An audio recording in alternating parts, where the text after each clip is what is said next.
And yeah. so, yes, you're absolutely right. The modern liturgy has been infected by this utilitarianism. And again, in my recent book, Beheading Hmm. Hydra, which I talk about 16 different isms that have infected our modern Yep. world and have also affected the modern church, utilitarianism is one of them. And to just segue from what you said about, which is very interesting about the intellectual work Hmm. as opposed to contemplation, the other side of this is, well, the extension of this, if you like, is utilitarianism, that the liturgy has to be useful, Right. that we have to all be thinking about how we're going to be better people in the world. That's why the homilies are not instructive or educational or contemplative or leading to Right. contemplation. They're telling us to go out and be good people and make the world a better place. Yeah, that is And we're going to go out and sing, we can make a difference. Yes, we can. right. Right. Okay. The liturgy is not there as a pep talk for peace and justice issues. Hmm.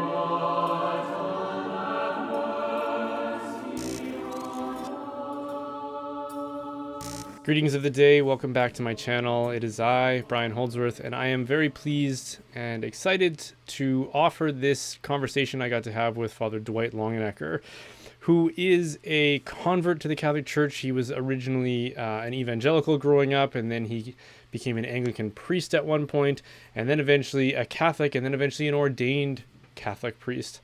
So he has a very unique and interesting perspective to bear on the affairs that are going on, the current events within the church, as well as his sort of theology and his zeal for evangelism. He's also somebody who seems to have refused to allow himself to be unnecessarily polarized by the competing narratives and factions within the church today.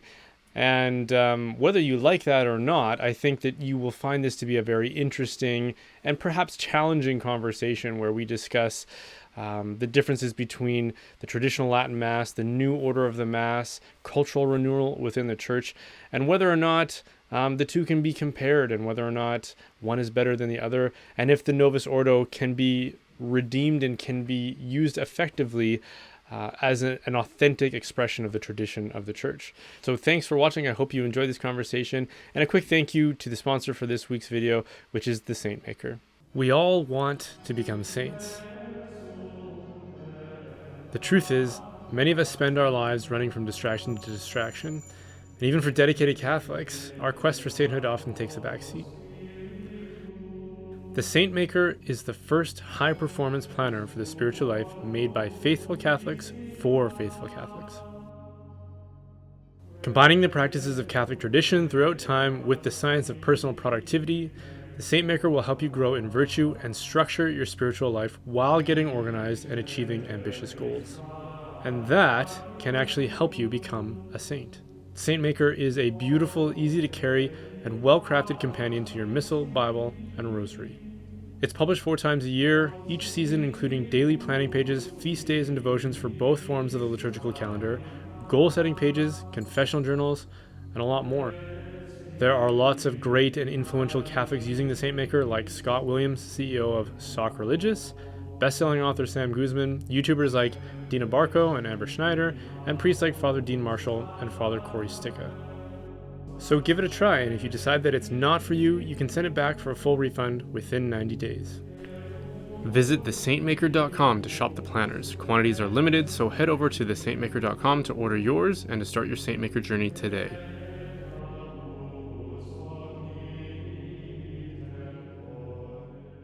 Okay, well, Father Dwight Longenecker, thank you so much for joining me for this conversation. It's great to have you.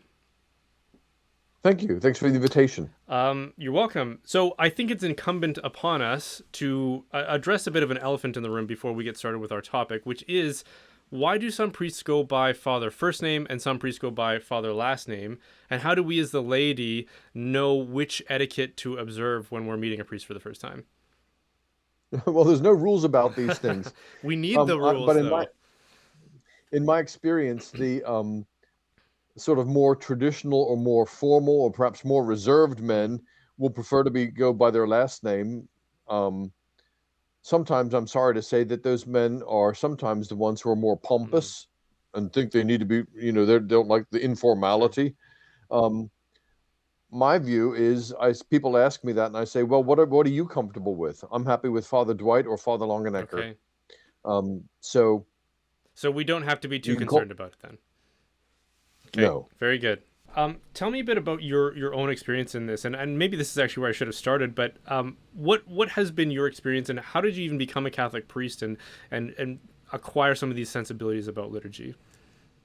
Yeah, I was brought up in an evangelical home in Pennsylvania, and the worship in that church was very much a typical sort of Protestant Bible church with long Bible sermons and the old-fashioned old Baptist hymns, things like "There is power in the blood" and "Softly and tenderly Jesus is calling," gospel quartets, all this kind of actually a rich and wonderful tradition of gospel music and hymnology, which basically came to us from the Baptist and the Methodist Mm, tradition. Um, Songs and hymns of great devotional fervor and personal conversion. So I don't knock that, but it was from that background that I then went to college and became more interested in uh, classical music, in fine literature, and so forth, and um, became an Anglican okay. and had the call to become an Anglican priest in England. That took me to England and introduced me to the great choral traditions and the liturgical traditions in the Anglican Church. Uh, and of course, if you know about the Anglican Church, they have a wonderful tradition of choral music, which goes right back to the Middle Ages, Yeah. with men and boys Yeah. choirs singing some of the most sublime sacred music in the whole Christian world.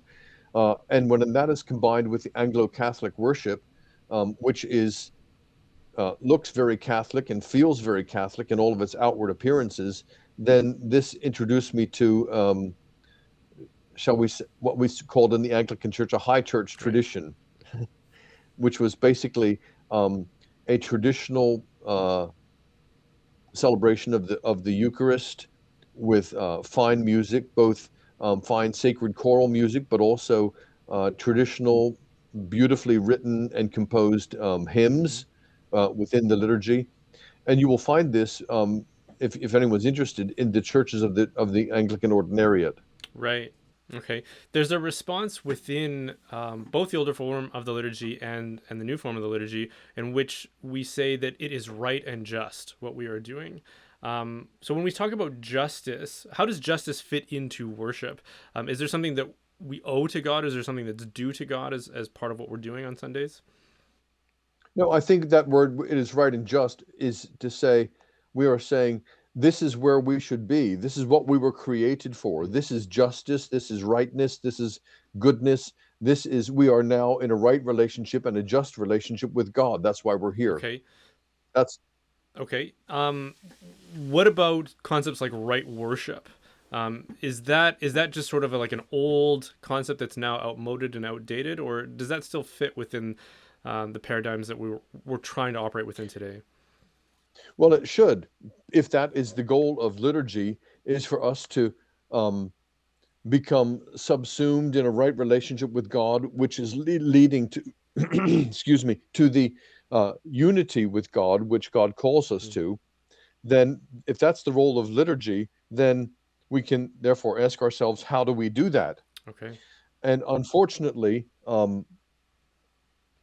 in the contemporary world, an awful lot of Catholics have lost sight of that basic definition which Professor Fagerberg gives, and the basic goal of liturgy and the basic reason for liturgy, and they have watered it down and believe that it's about various other um, ends of liturgy, which are secondary aims or secondary Mm, reasons for liturgy, things like fellowship, uh, things like the family meal, things like reconciliation and love of one another, things of peace and justice in the world.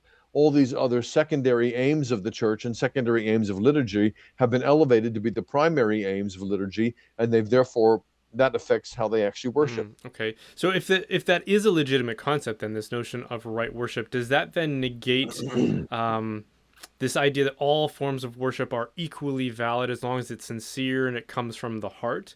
Don't we have to admit that there are better and worse forms of worship, and therefore better and worse forms of liturgy? And shouldn't we obviously aim to do the best form that is available to us? I would say instead of better or Mm, worse, I would say truer or less okay. true, more true or more Okay. false. Um, and yes, of course, we should be aiming for the liturgy which is truer. And if we agree with Professor Fagerberg's definition, then the truest liturgy is the one which leads us most effectively into the presence of God and leads us most effectively into the right relationship with God, which is the relationship of the Creator with the creature with the Creator. Right. Right. So when I have these conversations, or if I talk about this on my channel, I'll often be met with comments or feedback to the effect of, well, just because you like maybe more traditional forms of culture or music or architecture, doesn't mean that that should be imposed on everybody else. And basically, they're appealing to this kind of a relativism, a cultural relativism, an aesthetical relativism. But again, if there is such a thing as a truer form of worship, then we have to kind of move away from that sort of subjective preference and relativism, wouldn't you say? Yeah. In my recent book, Beheading Hydra, I talk about the different isms in the world today, in the contemporary world today, which have poisoned our mentality and poisoned our worldview. And one of those is sentimentality, Mm, which is s- goes hand in hand with subjectivism of, well, I do this because I like it. It makes me feel good. So, for instance, in the area of church music, let's sing this song because we like it. It makes us feel good. It makes us feel warm and cozy towards mm-hmm, God. Well, that's not actually the point of liturgy. Okay. If we were just choosing songs we'd like to sing, we might sing "She'll Be Coming Round the Mountain When She Comes," or most anything, or "Imagine" by John Lennon, or something else which makes us right. feel cozy and warm. But that's not actually the point of liturgy. Right. On the question of music too, I will sometimes hear people say, um, in response to this idea that we should be offering more Gregorian chant, or even polyphony, or maybe more traditional or classical forms of music. Something to the effect of, well, that's not joyful enough. That's too somber. It's too melancholic. This is a celebration. This is the Eucharist, right? So we need to be offering something in a major key at all points. Do you have a thought on that, or how would you respond to that? Yeah, the liturgy is not entertainment. Again, it's not there to make us feel cozy and warm or happy and cheerful. Okay, you can have a Coca-Cola ad to do Mm, that. Okay, you don't. This is not what the liturgy is for. The liturgy is to bring us into a right relationship with God as a creature to the Creator, and therefore this is solemn and it is actually serious. It's something which is serious, and we live in a very sentimentalized, shallow world. Um, we don't need to turn the church into Disneyland. mm, Okay, it's actually a solemn duty and a beautiful duty, and in my experience, the um, the more solemn and traditional forms of worship actually lead us into a deep place of peace and joy rather than superficial happiness and superficial, mm-hmm. cheerfulness. Yeah. What do you make of the way that music is incorporated into liturgy today? Because music isn't necessary. Obviously, you can have the liturgy without music, but as is part of our tradition, we want to emphasize beauty as part of what we do, as a way to encounter God through beauty. Um, and there's that old adage that when we sing, we pray twice, right? The Catholicism that I was introduced to, because I'm a convert as well, is one in which you go to Mass and there are portions of the Mass that are prayers or preaching, or reading, and then there are portions of the Mass which are songs. It's time to sing a song now, so let's either listen or sing along to a song. And now we're going back to some other. It's sort of compartmentalized in these ways, right? Whereas I've come to grow in an appreciation for this idea of singing prayers, singing the Mass itself, as opposed to having song breaks. What do you make of that, given your experience and how you perform the Mass as a priest? Well, I'll celebrate the Mass with in our parish, we have three masses on the weekend: a Saturday night, a Sunday morning, 10:30, and a Sunday evening, 5 o'clock. Um, and as pastors, we have to walk a tightrope between delivering what people need and what people Okay. want. Okay, and so on the evening masses at 5 p.m., very often the folks are coming to fulfill their mass obligation. Um, they don't necessarily want high church worship. Mm. And so we provide there and celebrate for them at both of those masses a simple mass, a simple said mass with Okay. hymns and with pipe organ music. And the hymns that we choose are from the classic Catholic, Anglican, and Methodist Mm-hmm. tradition. They're always sympathetic to Catholic theology, but they're very often from these other traditions because, quite frankly, those traditions of hymnology are much richer than the Catholic Mm. tradition. Mm-hmm.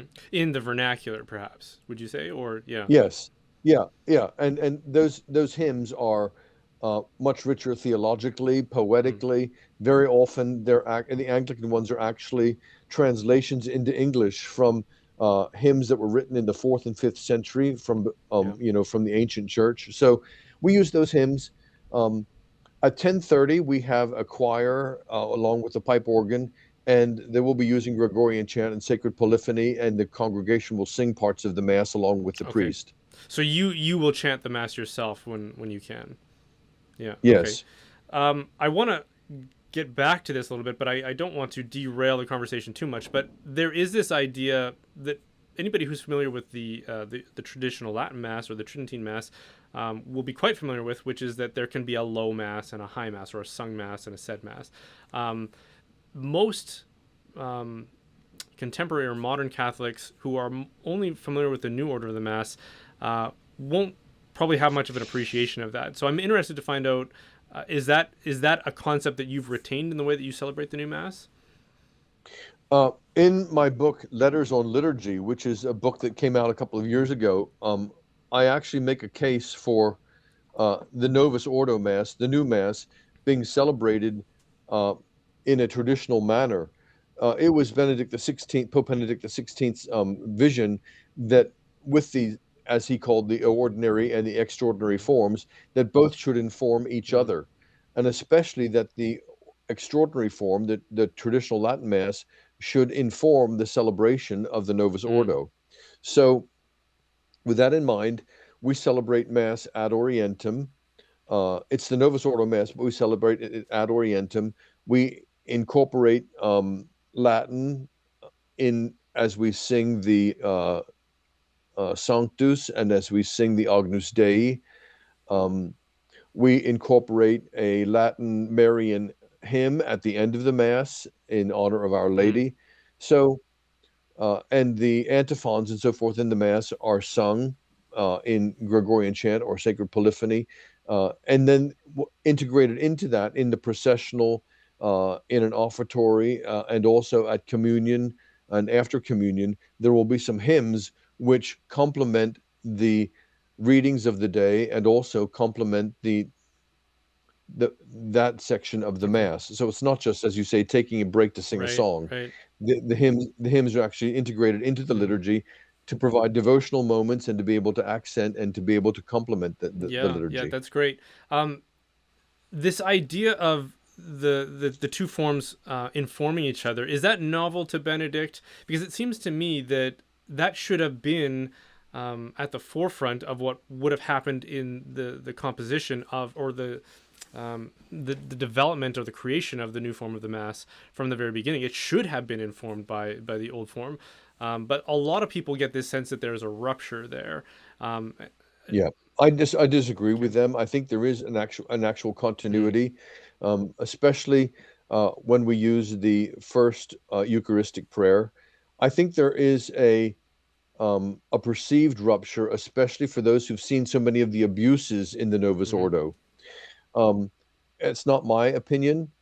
I think that there is a beautiful continuity, especially when we use the first Eucharistic prayer, which I always use, especially on Sundays. Mm. Um, and I would question those who push this idea of a rupture too Okay. hard, and only because the history of the liturgy down through the ages has been one of development Right. and continuity. Sometimes more development than others, Okay. but I can trace a real continuity between the two masses. I don't see a problem with Okay. that.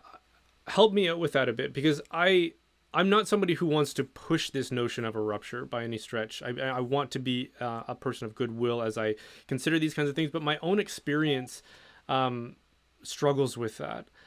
So I'm somebody who was introduced to the Mass in the Novus Ordo form, and it was very much a liturgy that was pushing the envelope as much as possible. It was a youth Mass. I was the electric guitarist at this in the youth group choir, we called it, even though it was a band for all intents and purposes. Right, and I agree with you. The celebration of the majority in the majority of Catholic churches in North America certainly prove the theory that there was a rupture. This is because the priests themselves were trained in an attitude of rupture post Vatican II. In my book, Letters on Liturgy, one of the things I recommend is I say, why don't all of our priests in seminary learn how to celebrate the extraordinary form as a basis for how they celebrate the Novus Ordo? This, it would seem to me, is common sense and part of getting a good education. You know, if you went to go to train to be an artist, you would consider that you had a bad education if you didn't understand art history and you didn't understand the great artists of the Renaissance and the great artists of Western culture and the great artists and how they actually painted and how they composed their art and so forth. You would have had a bad education. That's a great analogy. Even though you might be a contemporary modern artist, you still would have had a bad education, and the foundation for your art would have been bad. And not to beat that analogy to death, but certainly the best modern artists were the ones who did have that training, right? You know, people like Picasso. If you see his early stuff, it was very, very traditional. It was very representative of scenes and portraits and things like that. He knew how to draw, and he knew the deep roots from which his art came. And that's why he was a great modern artist. Right. Yeah. So I'm somebody who has had exposure to other traditions, as I did sort of the church shopping thing when I first became a Christian and was trying to find my place. So I had gone to places like Anglican liturgies, to evangelical services, and to the Catholic Mass as well. And going from even some of the best performed versions, or the truest, as you say, of the Novus Ordo, and then more recently, within the past few years, my family and I have started going to the what Benedict called the extraordinary form, or the Trinity Mass, or the traditional Latin Mass. I was expecting it to be a lot like the Novus Ordo, but just with Latin, right? And what I discovered was I had a really difficult time following along. It was way more unfamiliar than I expected it to be, to the degree that, and this is anecdotal for me, but I felt like it was more different from the Novus Ordo than, say, like the Anglican liturgies that I had been to. Doesn't that suggest that there is some kind of a rupture there, or that there is that we've kind of cozied up way too much to perhaps English Protestantism in an attempt to be ecumenical, or as part of this dialogue with the modern world? That's my experience. What do you think of that? Like, am I missing? Yeah, and that's been my experience too, of the vast majority of Novus Ordo masses, that they are celebrated in such a way that there is clearly a rupture. And if you go back to the traditional Latin Mass, it's a different world. Okay, it's an alien world. However, should you come to the Novus Ordo Mass in my parish, you would not find that rupture.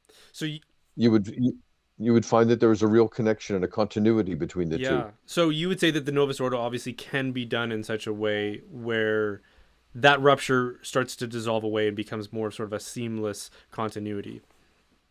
Yeah, there's a harmony between the two. What would you say to people, and this is not necessarily my argument, but this is an argument that I've heard, where people will point out that the Tridentine Mass, I mean, it was codified at Trent, but it's something that had been organically developed in subtle ways, and like you say, sometimes more dramatic ways, but it was part of this kind of living tradition, whereas the Novus Ordo is something where a concilium got together, sort of like a committee, and they wrote the new Mass. Is that a legitimate way of of developing our tradition, or am I not characterizing it accurately?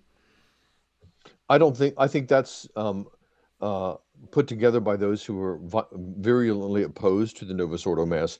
That's not my understanding of what happened. But even if it was put together and developed by a committee, so what?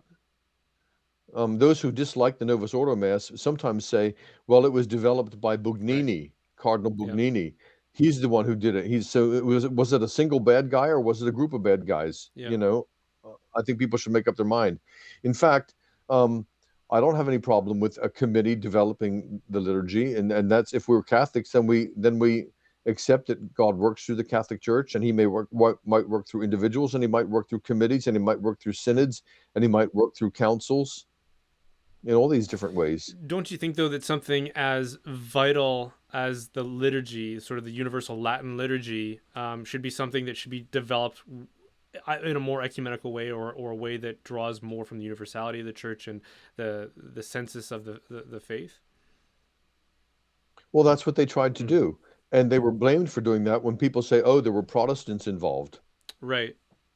But don't you think that like a closed in committee by nature kind of prevents that more expanded dialogue and opportunity to create a broader consensus? I'm not an expert in these matters, but I think they would argue that that committee was representative Yeah. of the whole Okay. church, and it was made up of experts, liturgical Yeah. experts. Now that can be debated, and their credentials can be debated, I suppose. But one of the other things to remember in all of this is to put it into historical context. The Vatican II liturgy was developed in the second half of the 20th Mm-hmm. century at a time when remarkable things were happening in the global Mm-hmm. church. One of the things was in the first half of the 20th century was the development of archaeology and the development of textual and historical studies, which were unlocking an awful lot of manuscripts and an awful lot of information from the early church, which we didn't have Mm. before. At the same time, there was a great movement ecumenically in the first half of the 20th century. So, for instance, by the time you get to the second half of the 20th century in the 1960s, the first visit of an Archbishop of Canterbury, the Anglican leader, to a pope, a Catholic pope, takes place. Right. And in the early 60s, there was this great heady enthusiasm for uh, the union between Rome and the Anglican Church and Rome and the Mm-hmm. Lutherans. And high level Catholics and Anglicans and Lutherans were talking together excitedly and saying, let's get over this rupture from the Reformation and let's get Mm. together. And one of the things they said, one of the ways they said to do this was, of course, as you know, um, the movement for ressourcement, going back to the early sources of the church, which were before the Mm-hmm. Reformation, sources which they could, all three parties, the Lutherans, the Anglicans, and the Catholics, could all share in together. Mm-hmm. And one of those sources were the liturgical sources. And they said, if we could only get together and realize whether we all share in the Eucharist and find a liturgy from before the Reformation, which we can all agree on, then we can move forward theologically and liturgically and devotionally Mm. together. This is why our second Eucharistic prayer, which they claim is based on an early liturgy of Hippolytus, is so similar to the third Eucharistic prayer in the Anglican Church. And I also believe someone has told me that it's very similar to one of the Lutheran Eucharistic prayers. Okay. Yeah, I think that's an interesting. That's persuasive. This idea that we could all take a step back and find out what is sort of a common root here that we can all join together. They were all very excited by this. And in the late 1960s, when by the time the next Archbishop of Canterbury actually went and met formally with Pope Paul the Mm. Sixth. This was, I believe, it was Archbishop Coggan, um, and Pope Paul the Sixth gave Archbishop Coggan his papal ring and shared this episcopal ring with him as a symbol of episcopal Mm-hmm. unity. All the talk was unity in our lifetime, and they Mm. were all very excited by Mm. this. This is why, by the way, when you look at the second Eucharistic prayer in the Catholic Missal, the sacrificial language has been stripped out of it. Right. Yeah. Okay, the sacrificial language is still quite strong in the third Eucharistic prayer and in the fourth Eucharistic prayer, and certainly in the Roman canon in the Right. first Eucharistic Yeah. prayer. But in the second Eucharistic prayer, the sacrificial language was stripped out. Why was that? Because that was the prayer which the ecumenists and the liturgists hoped would be the source of unity between the Anglicans, the Lutherans, and the Mm, Catholics, based on this earlier prayer by Hippolytus, which they all got enthusiastic gotcha. about. Okay. Well, well, of course, time has shown that those ecumenical hopes were um, premature, Mm, and the Anglican and the Lutheran churches have gone their own way completely with women's ordination right. and all the rest of the stuff that they're following.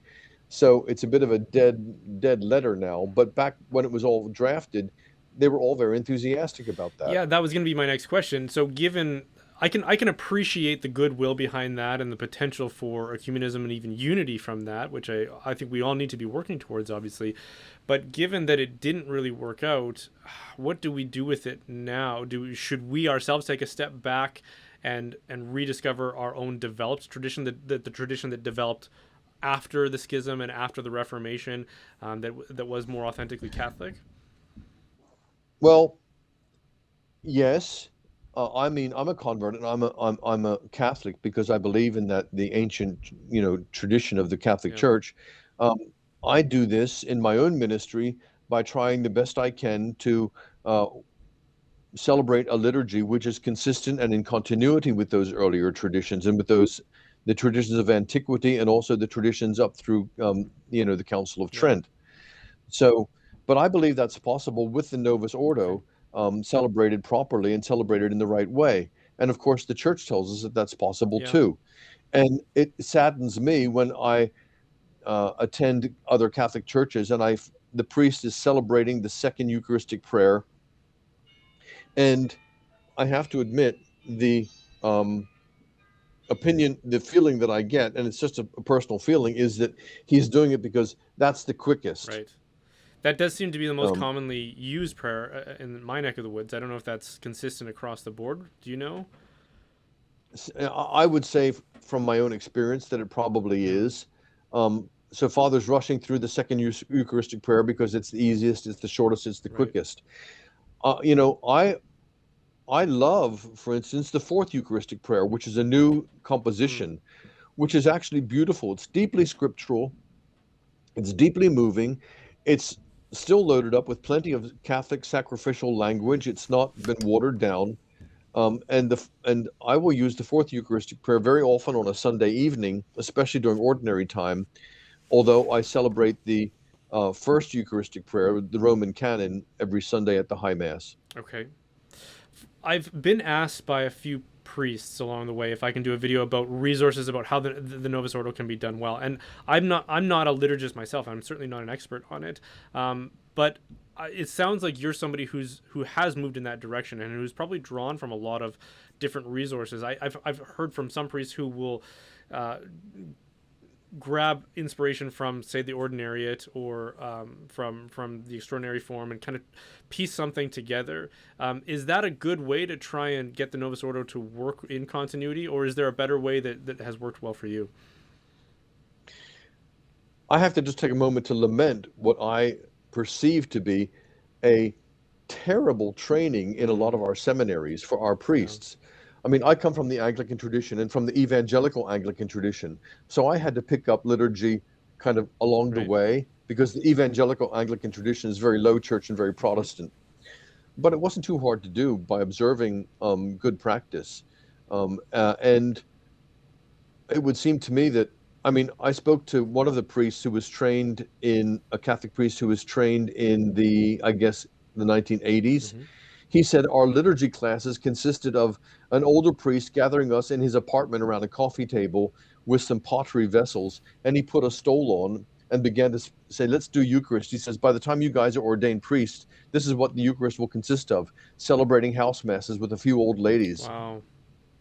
You know, and this priest said, that was our training in liturgy. He said we had to go to ourselves to the libraries and start reading up on the history of liturgy to be able to understand what this was all about. So first of all, I would recommend that people read books like Professor Mm, Fagerberg's to understand the reason and the purpose for liturgy to start with, because even at the very basics seem to be they don't seem to be taught.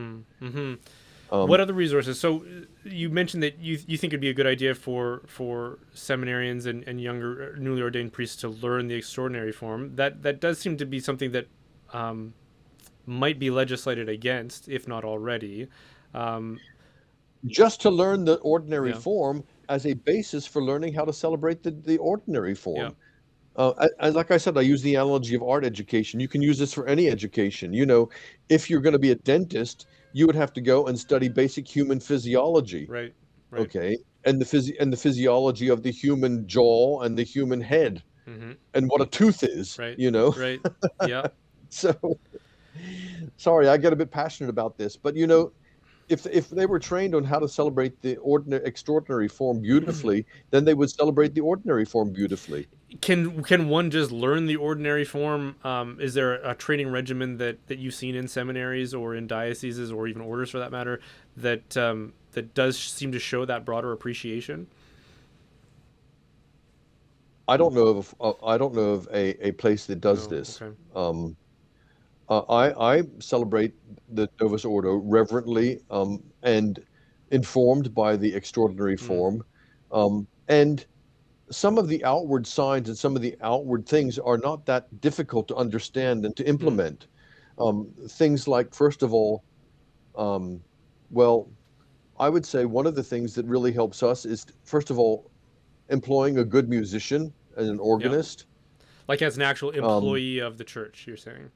Yeah. yeah, you have to pay Yeah. for that. You have to pay a good musician to come and play good music. Somebody who knows about Gregorian chant, knows about good hymns, knows about sacred polyphony, and knows, in other words, an organist and a musician who actually understands traditional liturgy. Right. And it's interesting too that you can't go to an evangelical church, big or small, that doesn't have a professional music. Well, professional as in they are a paid employee of the church Right. community there to either be the praise and worship person or the pianist or the coordinator of volunteers or whatever. And that's at least where I live.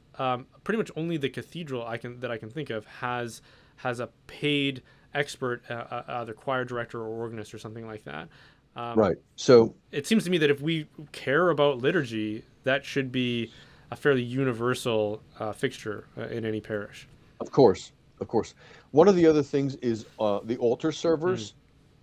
We only have altar Mm-hmm. boys. Uh, and I know we're permitted to have altar girls, but when I went to the parish, we had altar boys and altar Yep. girls. And what I did to transition over to just altar boys was I segregated them. I dressed the girls in different robes and than the boys. The boys had traditional cassocks and surplices. The girls had cassock Yep. albs, and the girls served at the Saturday night mass, and the boys served at the other Yep. masses. And now on a Sunday morning, I have about 17 altar boys who rush in. Father, can I serve today? Absolutely excited to serve and to be there. And they add to the worship beautifully because they, everything in the liturgy should be representative and Right. symbolic of the worship of Right. heaven. Uh, and the altar servers represent the angels in heaven who serve at the altar of Mm-hmm. God. Mm-hmm. And the reason we have now the girls did a good job. I'm not down on the girls when they were serving, but we transitioned over to having just boys, and I've done that for some other reasons as well. And that is that first of all, when it was the boys and the girls, church is already a bit of a girly Right. thing, and so the boys would clear Yep. off. If the girls want to do it, they can do it. I don't want to be Right. involved. Now that it's just boys, it's kind of a boys Mm-hmm. club. They're enthusiastic, and we have loads of Mm-hmm. them. But the other thing is, in our culture is swamped with gender confusion Mm-hmm. nowadays, and gender confusion begins at an early age. So to have distinct roles for boys and girls actually helps them with the proper gender identity. Mm-hmm. Yeah. So this is another thing I hear from a lot of priests I talk to is that they want to make those kinds of changes, but they're terrified that they are going to upset the wrong kinds of people, with like the parish council or parents of altar girls or what have you. How do they go about delicately making these kinds of reforms within their parishes? What has been your experience with that? It took me 9 years before we transitioned over to all altar Okay. boys. Wow. So you can do this gradually.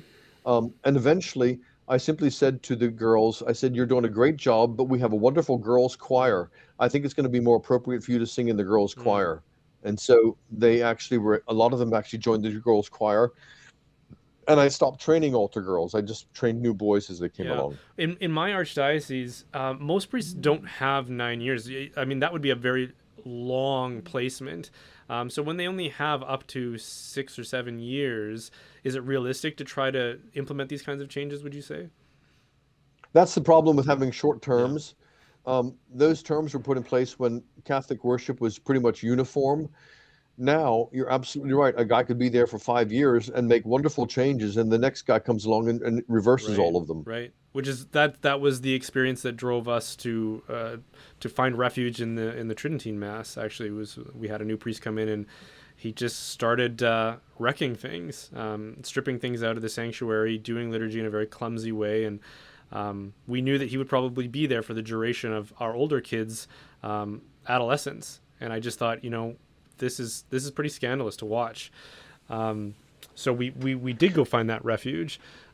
Would you say that we should have longer extended stays? Because I personally, I think that is the case. I find it really frustrating to have guys coming this 5-year turnover and they can never really implement a vision, and therefore they don't tend to really take ownership. They just kind of leave it up to the laity to govern things.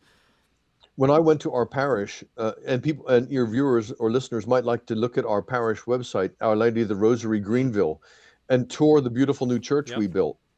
When I went to the parish 11 years ago, um, one of the conversations was, "Father, we're trying to build a new church, but we haven't been able to do it for 50 years because every priest who came here left after Right. 5 years."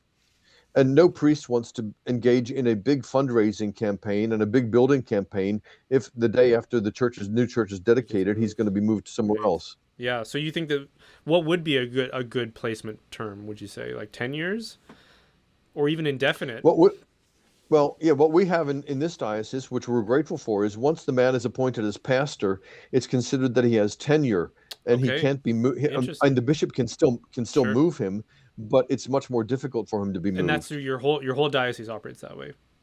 Wow. Yes. Yeah, I personally I quite like that. Um, One of the other things I will add is that from my particular circumstance, you know that I'm a married right. priest. As a former Anglican, I was ordained under the pastoral Yep. provision, and we have our own home, Mm. and we had to do this when I was first of all I was a school chaplain, therefore they didn't have accommodations. So we don't live in the rectory house; we have our own Yep. home, and so put it this way, put it bluntly, the bishop will find it more difficult to move a married man and his family. Right. Yeah. Well, and I Now, know a few. I'm not advocating married priests. That's Sure. above my pay Sure. grade. But I'm just saying, in my particular circumstance, that has been one of the contributing factors to us staying in the parish for a long And how time. long have you been there now? Um, this summer will be 12 years. Okay. And that's the only place you've ever been. I was first a school chaplain and working as an assistant in another Okay. parish. Okay.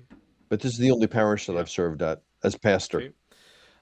Talk to me a little bit about enculturation, and especially I want to address this objection that I hear a lot, which is that traditional Latin Rite Catholicism is too Eurocentric. And, there are people from Asia and Africa, there are indigenous people that want to incorporate their own culture within the Mass. Is that legitimate? Is that an authentic form of enculturation? Are there illegitimate forms of enculturation? Help me understand this concept. Okay, I can speak personally about this. When I went to the parish, we had a third of my congregation were Okay. Vietnamese. Hmm. Okay, and they were very committed to their culture and their cultural expression of Hmm. Catholicism. But this was divisive. Well, I ended up having two Right. congregations in one Right. parish, and all of the attempts that we made to integrate failed. And they didn't fail for lack of the Anglo English speaking people wanting to integrate. They failed because of the Vietnamese who did not want to integrate because they valued their own culture Gotcha. so Okay. much. So all of these so-called enculturations do not bring about church unity. Hmm. Okay, they bring about church division. And one of the things that has united us in our parish has been traditional worship, Mm, because in our traditional celebration of the Novus Ordo, our congregation is actually very diverse. We have El Salvadorian refugees, we have Nigerians, we have Polish, German, Swiss, English, Scottish mm-hmm. people. Um, we have a wonderful diversity in our parish, and it is the transcendent traditional Catholic worship which transcends all of the different Right. cultures.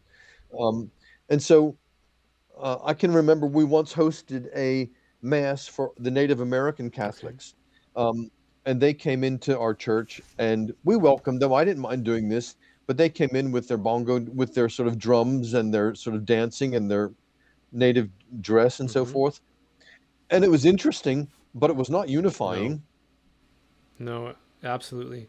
Um, this seems to be one thing that I think a lot of people don't understand about the tradition in the Latin Rite is that it wasn't composed to be like a European imposition, a European cultural imposition. When we talk about worship the way that it's often been done, especially, I think for me it's helpful to introduce this concept of the sacred, right? Sacred means set apart, right? So something that is uniquely set apart for the purpose of the sacred, for holiness, for worship, for piety. So things like Gregorian chant, I mean, you could say that it has drawn from influences outside of the sacred, but for the most part, it's really something that has been uniquely developed for the sacred and the sacred alone. Therefore, it's not a European thing necessarily, the way that like folk indigenous music or Latin American music or Vietnamese cultural elements might be. It's something that is uniquely just for the liturgy and therefore has this sort of sense of universality that these other kind of more profane, and by profane I don't mean like vulgar or bad, I just mean non-sacred aspects that can be introduced don't have that universality. Am I missing something there, or do you agree with that? No, I agree. However, I mean, I did some mission trips to El Mm, Salvador, and there in the village church, um, the music was Hispanic music with guitars and yeah. violins and lots of jiving around and so Mm-hmm. forth. And it was loud and it was Hispanic. It was their culture. It was their music. I would not think I do not think that imposing Gregorian chant on that culture would be Mm, correct. However, just as the traditional Latin Mass can inform and enlighten and educate the celebration of the Novus mm, Ordo, I think that the traditional Latin Mass and the traditional Catholic culture, Gregorian chant, polyphony, and so forth, could and should inform the cultural expressions of Catholicism in the rest of the world. mm, So while I would not want to impose Gregorian chant on El Salvadorian mm-hmm. villagers, there's no reason why Gregorian chant could not be integrated into uh, an El Salvadorian Right. liturgy in appropriate Right. ways. Okay. I'm reading a book right now called Leisure as the Basis of Culture. I don't know if you're familiar with that. It's by a philosopher named Josef Pieper, who was active and fairly influential in the 20th century. Yes. Something that stood out to me in this book that could possibly apply to liturgy, and I want to get your feedback on this, is this notion that during the Enlightenment, there was this struggle over reason, right? We had different philosophers trying to overemphasize rationalism or reason, or trying to de-emphasize it, or just to be overly skeptical. And one of the big names that we're all somewhat familiar with was Immanuel Kant, who tried to oftentimes find sort of a middle ground between all of these different voices that were emerging at that time and vying for influence. And one of his seeming compromises seemed to be that he kind of narrowed the scope of reason. In say the scholastic tradition, you would have had intellectus and ratio as just sort of two ways towards reason, or discursive. This is the way Josef Pieper describes it: discursive, work-based access to knowledge, which is this form of toiling and studying and observing, sort of more scientific way. But also, you would have had a more contemplative approach to reason, where we are receptive and truth kind of descends upon us. And for those of us that are Christian, that should make sense, right? Because if we open ourselves up prayerfully to the truth, to God who is truth, that truth should be made available to us in a way. But Kant kind of said no, because there's no work involved in that. It's not a valid form of acquiring knowledge. And so he kind of dismissed contemplative knowledge as invalid or inadmissible. And in so doing, kind of exemplified this idea of work. Work is the greatest thing, and from that we kind of get these notions of proletarianizing society, and that the worker and solidarity with the worker, and that's what we are. We are workers, and that's the highest thing that we can do is perform our work. When I was learning about that and reading about that, I was struck by this sense that I often feel like that is the case in the liturgy today, the way that it's often done, in that we're always doing something. There are very rarely moments for just silence and contemplation, which I do get very often in the extraordinary form, because there are these moments where there might be a motet being sung, or the priest is silently praying something or doing the work that he's doing, but we as in the laity, we have these moments of silence, which I've naturally gravitated towards contemplation in those moments. Do you think that influence of Kant might be, I don't want to use such derogatory language, but maybe has infected our piety to a degree where we're trying to busy ourselves too much when we could be accessing these moments of contemplation more? Yeah, on the back of Kant, you have the utilitarianism of Jeremy Bentham and so Right. forth. And utilitarianism is a more practical expression of Yep. what you've been talking about, and that is everything has to be Right. useful. Everything has to try to make everybody Mm-hmm. happy. Bentham's idea of utilitarianism is that which is good is that which brings the most happiness to the largest number of people. Yeah. And Yeah. so, yes, you're absolutely right. The modern liturgy has been infected by this utilitarianism. And again, in my recent book, Beheading Mm-hmm. Hydra, which I talk about 16 different isms that have infected our modern Yep. world and have also affected the modern church, utilitarianism is one of them. And to just segue from what you said about, which is very interesting about the intellectual work Mm-hmm. as opposed to contemplation, the other side of this is, well, the extension of this, if you like, is utilitarianism, that the liturgy has to be useful, Right. that we have to all be thinking about how we're going to be better people in the world. That's why the homilies are not instructive or educational or contemplative or leading to Right. contemplation. They're telling us to go out and be good people and make the world a better place.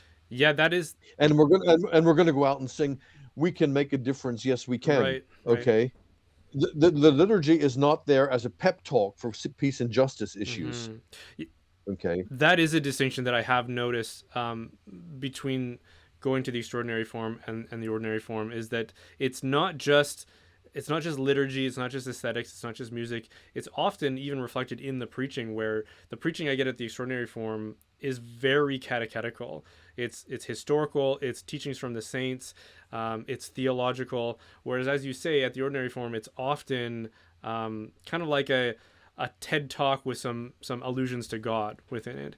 And I Yeah, get way more out of yeah. the catechetical ones, and I find that frustrating. And this is why, in the end, Brian, all of our discussions about liturgy are actually, um, I'll use the word superficial. I don't mean to say that they're not in depth. What I mean to say is they're dealing with the surface issues Right, of how we right. worship. But how we are worshiping is indicating a much deeper sickness in the church, Mm, where it has been infected by all these modern isms and ideologies like utilitarianism and Freudianism and materialism and scientism. mm-hmm. And this is why the homilies in an awful lot of the Novus Ordo masses reflect the mentality in the church today, which is the Catholic Church is here to make the world a better place, to solve environmental Yep. problems, to solve the immigrant issue, to resolve economic problems. That's not really what the church is for. That's not what the Christian faith is Mm, for. These are, and I get passionate about yeah. this. These are the side effects of following the Lord Jesus. These are the results of being a Right. Christian. They're not the primary purpose of the Christian They are the life. fruit of discipleship and being the church and living that faith out. Yeah, Yes, absolutely. yes. Um, I think it's fair to say, and you can disagree with me on this, but it seems like the church is in a crisis, or we're just moving from one crisis to another these days. And maybe that's you could say that about every age, but it does seem to be amplified in the age that we're living in right now. And I wonder, like polarization seems to be a big part of that. And so you mentioned this book, Beheading Hydra. Do you think all of these different isms are creating that polarization? Because the traditionalism and the Tridentine Mass and the extraordinary form have been in the headlines lately, especially in Catholic media, because of the motu proprio that Pope Francis came out with recently, Traditionis Custodes, which kind of suppressed the extraordinary form. And a lot of people were saying that that's justified because of all the polarization that has been caused by traditionalists. Do you think that that's a fair assessment, or do you think that there are other influences that are as equal to blame in that? Other major influences. And one of the sort of major disagreements I have with my traditionalist friends is the idea that sometimes I get the impression that they think that simply by imposing a more traditional liturgy, this is going to change everything. Right. No, it will not. No, it will not. You can't change a man's thinking by changing his jacket. Yeah. Yeah. Okay. There are deep philosophical and theological problems in our Western world and in the church today, which are not going to be remedied simply by lighting more candles and having fancier vestments.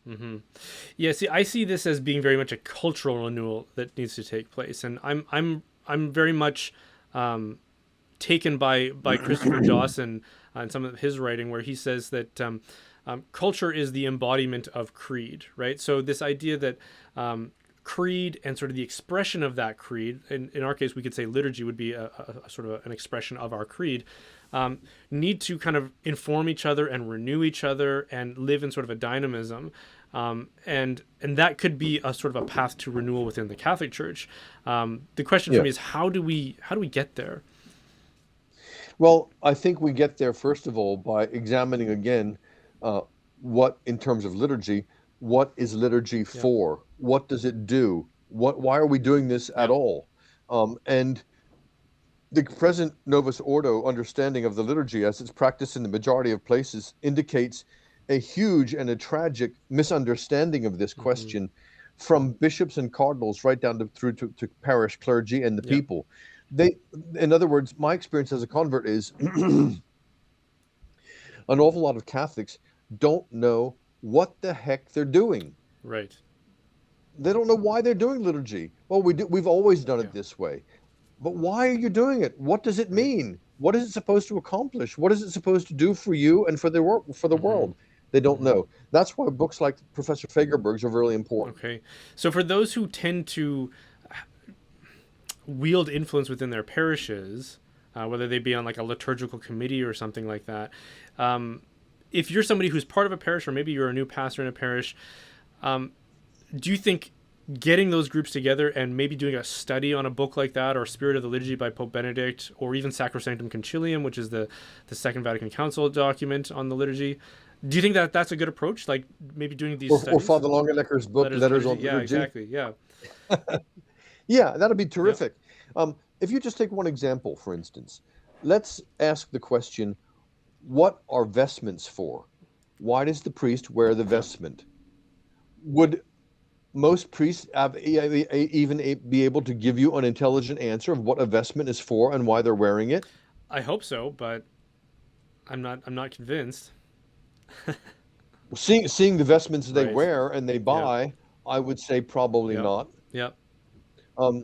I get the impression when I went to my parish, all the vestments were cheap polyester vestments made from the 1970s. Right. Yeah. Why did they have those vestments and wear those vestments? They had no idea, obviously, what a vestment was for, what it symbolized, and why a priest wears them. So, what is a church building? What is beauty in architecture? What is Catholic architecture? Right. I asked seminarians when I see them, guys, I'll say, in seminary, do you have any training in the history of Catholic architecture? No. Do you have any training in Catholic art and the history of Catholic iconography?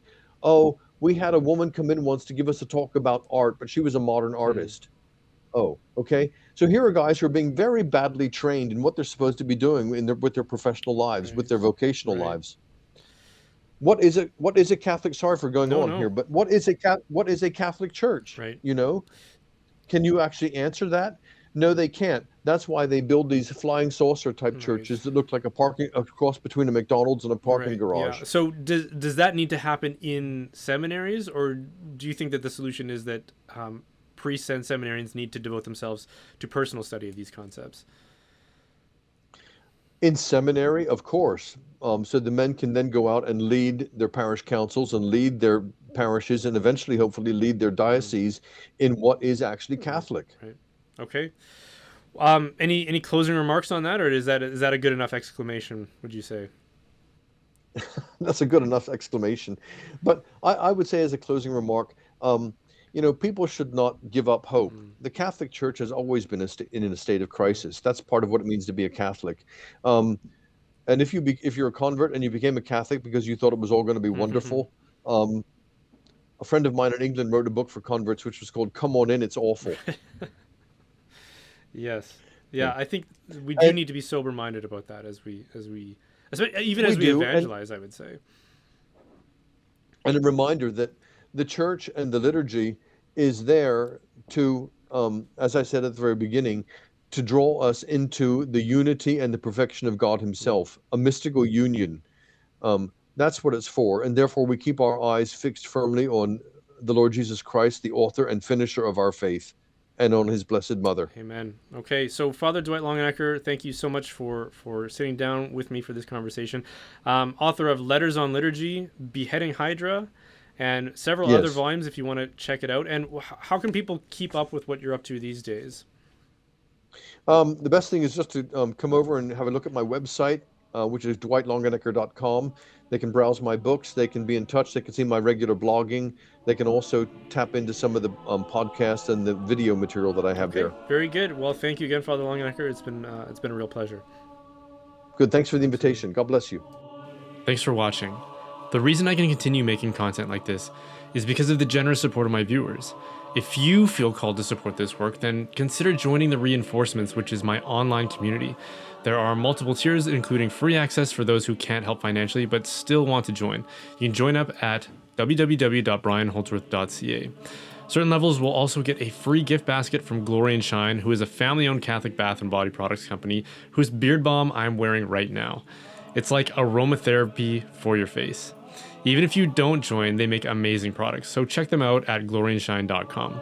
And don't forget to like and subscribe. You don't have to agree with everything I said to get value out of these kinds of conversations, so be sure to subscribe to be edified or challenged. There's value in both.